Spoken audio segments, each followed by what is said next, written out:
Jean Lopes, tem que evitar nesse momento festa clandestina, aglomerações. Todo cuidado é pouco nesse momento crítico que o mundo vive, Jean. É verdade, Rafael. O povo brasileiro, né? Vamos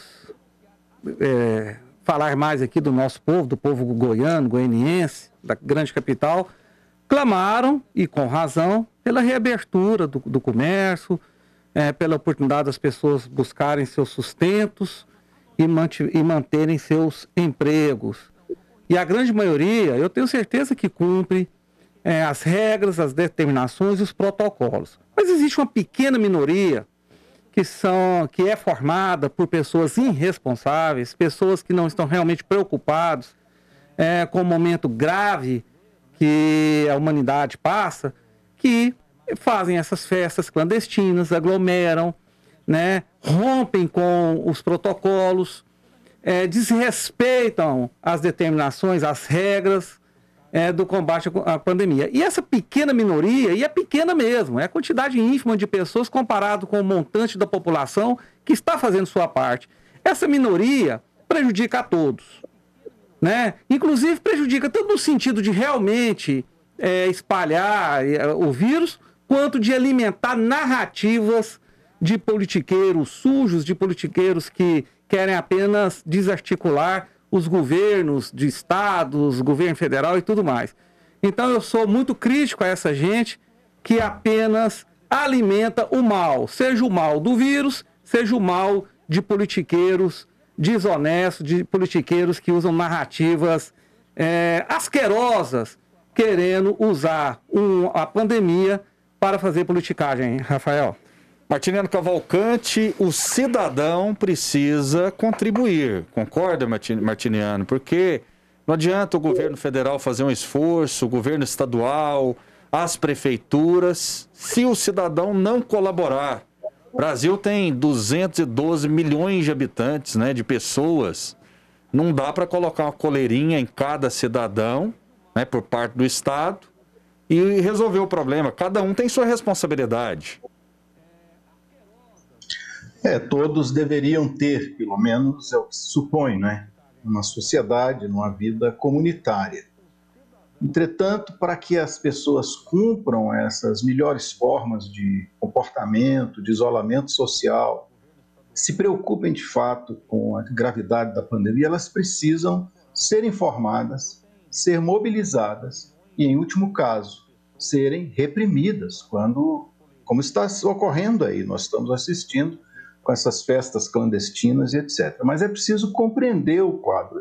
Eu tenho, você também que está aí acompanhando, feito um esforço para compreender qual é a dinâmica da crise no momento em que nós estamos vivendo, da crise sanitária. Nós estamos vacinando cerca de 350 mil brasileiros por dia. Vimos aqui a notificação na matéria muito bem feita sobre a falta de vacinas que provocou já o interrompimento da vacinação aqui, a interrupção da vacinação aqui em Goiás. Isso está acontecendo em outros estados. Nós tivemos um dia com vacinação acima de 1 milhão de pessoas, que deixou uma esperança no ar, mas com 300, 400, 500 mil pessoas sendo vacinadas por dia para 2 doses, para mais 130 milhões de pessoas, que é o que se supõe poderá atingir um grau de controle da pandemia, se não vierem novas cepas, novas complicações que podem ocorrer, nós levaríamos aí cerca de 2 anos para chegar a esse ponto. Então é uma situação desesperadora. E não há mais como sustentar esse discurso de que nós podemos ir levando isso. E eu quero dizer a você que está nos acompanhando, e encerro por aqui.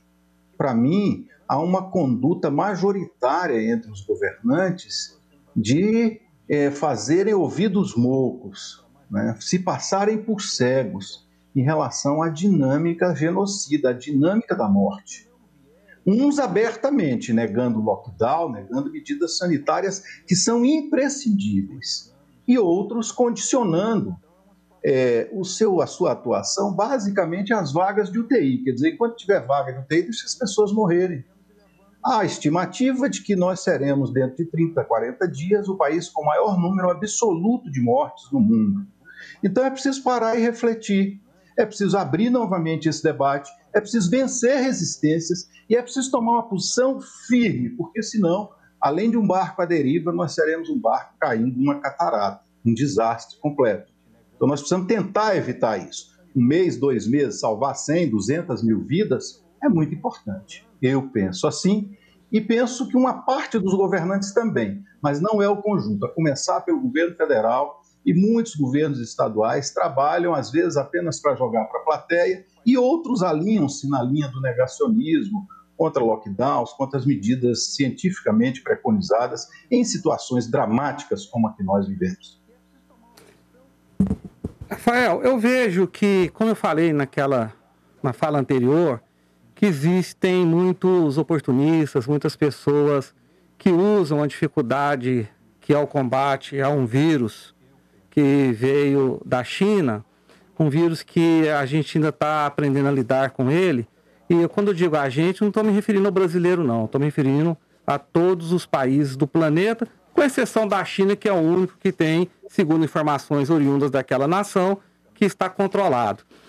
Veja bem, o governo anunciou que está vacinando 1 milhão de pessoas dia.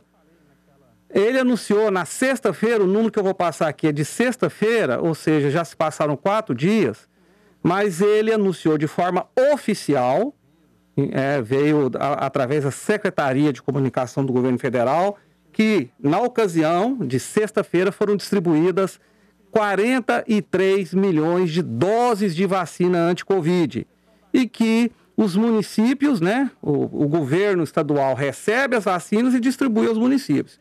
E os municípios cuidam de aplicar as doses. Então, os municípios só aplicaram 21 milhões. Portanto, menos da metade. Se essa urgência é tão grande assim, por que não usar, estou falando de um número de sexta-feira passada, os 43 milhões de doses já distribuídas na ocasião? Eu pergunto, por que não usar essas doses? Então, se hoje existe uma defasagem na aplicação das doses, não é por falta de distribuição, é por falta de aplicação dessas doses, que os municípios são responsáveis em executar. Portanto, tudo isso é usado como narrativa, A Michele falou na manchete dela de algumas organizações que mandam cartas contestando, exigindo.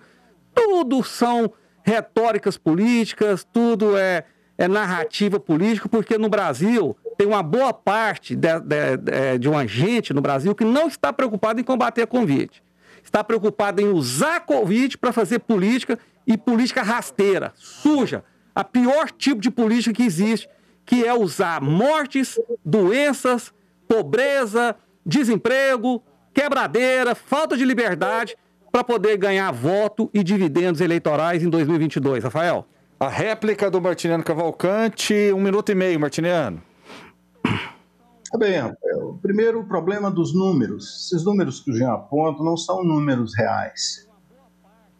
São números inflados. Esses números, nós teremos esses números, até o final desse mês. São as 43 milhões de vacinas que serão produzidas, se tudo correr bem, e entregues ao governo federal até esse mês. Nós tivemos até agora, de fato, um número maior de entregas de vacinas do que as vacinas que foram aplicadas.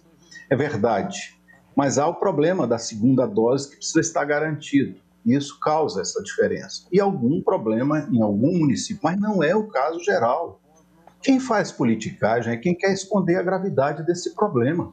Quem faz a politicagem mais rasteira é aquele que nem usa a vida para alarmar as pessoas, a ameaça de morte, a pandemia, e acha que pode morrer 300 mil, 200 mil, não faz diferença, porque tem gente demais no país. São falas do presidente da República. Quem fez politicagem com a pandemia foi quem disse para não usar máscara, saía pegando das pessoas, fazendo aglomeração na porta do Palácio do Planalto. Quem fez esse tipo de pior politicagem foi quem disse que isso seria uma gripezinha e que jamais compraria a vacina da China. Nós temos 2 vacinas cujos imunizantes, o princípio ativo, vem da China. Ok, Martiniano. Isso aqui não interessa o que é a China. E, por fim, além de tudo, nega, por questões ideológicas rasteiras e irresponsáveis, uma outra vacina que é a Sputnik. Então vejam, a irresponsabilidade de fato e a demagogia também existem em governadores, mas é preciso ter hierarquia na responsabilidade. Quem é o principal responsável? Quem tem mais poder? Quem é o líder do país? Essas questões não podem ser ocultadas. Muito bem. Não, eu acho só uma coisa, um detalhe, A gente mudou de assunto. porque o Martiniano teve na fala dele, eu vesti a carapuça, né? Foi endereçado a mim. Eu quero dizer o seguinte, quem faz politicagem hoje no Brasil usando a Covid é a oposição brasileira. E é, sobretudo, a oposição liderada por um ex-presidente que foi condenado a mais de 30 anos de cadeia, agora teve a pena anulada, mas continua réu em 6 ações de corrupção, desvio de dinheiro, lavagem de dinheiro. Ele disse que o vírus, isso tem vídeo na internet, é só pesquisar que vão encontrar, que o vírus da Covid-19 foi um presente da natureza. Ele falou que um vírus que já matou 300 e tantos mil brasileiros é um presente da natureza. Assim como uma atriz nos Estados Unidos falou que foi um presente de Deus. A diferença entre um e outro é que um é ateu, o outro não. Por isso que um fala Deus, outro fala natureza. Né? Só que a natureza foi criada por Deus. E esse senhor que foi tirado da cadeia para poder desequilibrar ainda mais a situação, fazer politicagem suja durante uma situação difícil, disse que a Covid-19 foi um presente de Deus. E eu nunca vi um esquerdista condenar isso.